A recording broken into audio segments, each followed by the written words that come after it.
Welcome to Mr. Woods' Wonderful World of Art.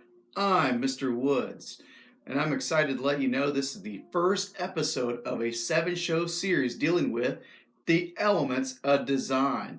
Each show will be talking about one of the elements and also doing a hands-on project.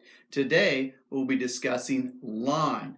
Materials that you'll need is a white sheet of drawing paper and your favorite media. Could be pens, pencils, crayons, markers, or even paint. So now, let's begin.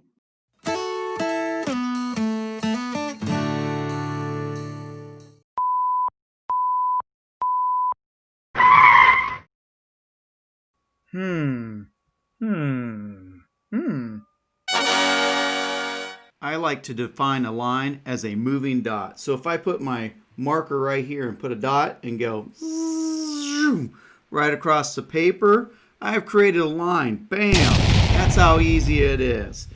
Lines tend to be longer than they are wide. Lines can basically be found anywhere and everywhere. Here's an example of a brick wall. If you look closely at it, you can see lines going two different directions. We have vertical lines going straight up and down, as well as horizontal lines that are going side to side. Another example that I took a picture of is this sign by highway, and what's unique about it, it has diagonal lines. I'm using a 9x12 white sheet of drawing paper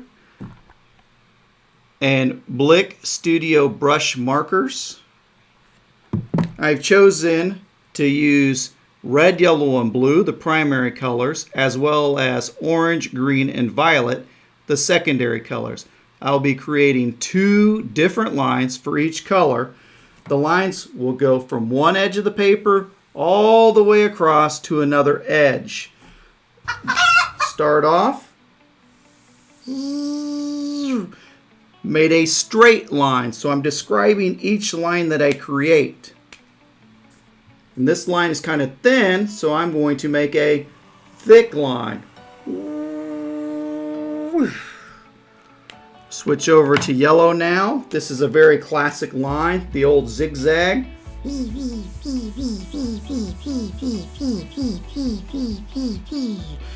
And of course, sound effects make it so much more fun.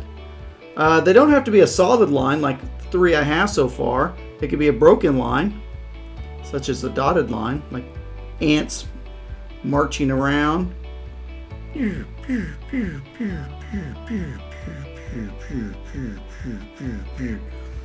Remember, two lines for every color. Go from one edge all the way across to another edge.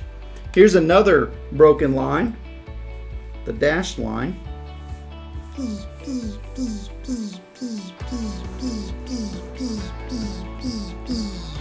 And then when I think of blue lines, I usually think of ocean waves. So we've got to put an ocean wave down, kind of.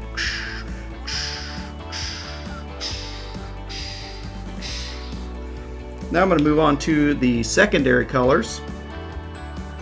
Orange is a fun color. Let's make a heartbeat monitor. Kind of what you see at a hospital, kind of.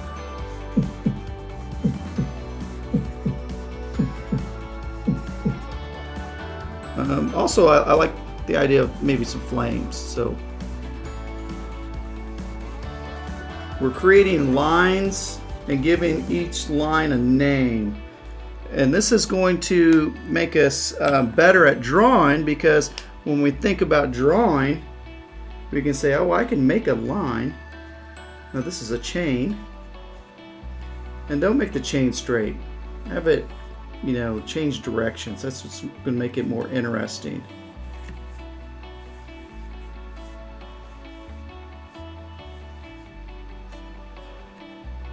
And here's a curvy line.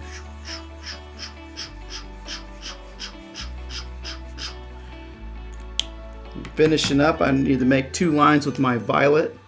An interesting one I like is just kind of squared off, looks like a castle.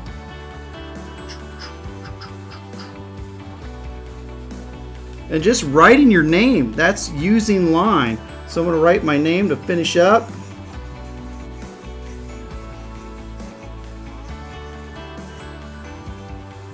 So we're creating 2 lines for each color, going from one edge of the paper all the way across to the another edge. We're being original and creative. We're just enjoying what we're doing and just totally just thinking about the line, the shape of the line, describing the line. And when you're done, you have an interesting piece of art. And every time you do this, you're getting better. You're becoming a better artist. So don't only do this project one time, but many times. Just keep coming up with different lines to create. And just fill the paper with lines. Just totally shut everything off and think about line. Just a moving dot. Line is an element of design that can be created using a variety of media, from pens, pencils, crayons, but you can even use a stick and write your name in the sand while you're at the beach. Or while you're out in the snow, drag your foot across and create a design. It doesn't have to be complex. It can be as simple as doodling on paper while you're talking to your best friend on the phone. The idea is to have fun. The more you create using line, the better you are going to be at drawing. So keep drawing, keep making lines. Thank you for joining me. Please like and subscribe. And remember, if anyone can do it, it's you.